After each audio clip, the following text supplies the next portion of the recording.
ராஜஸ்தானில் நீட் தேர்வு வினாத்தாள் கசிவு விவகாரம் தொடர்பாக 13 பேர்களை கைது செய்து சிறப்பு நடவடிக்கை குழு விசாரணை மேற்கொண்டு வருகிறது.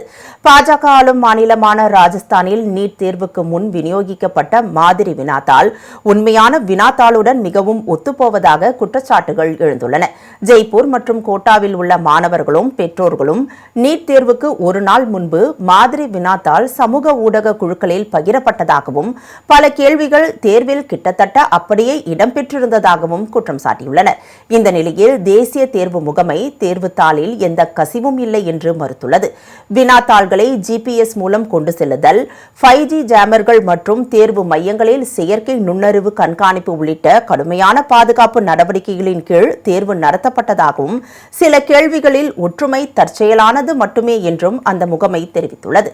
இதற்கிடையில் ராஜஸ்தானின் சிறப்பு நடவடிக்கை குழு சந்தேகத்திற்குரிய 13 பேர்களை கைது செய்து விசாரணை மேற்கொண்டு வருகிறது.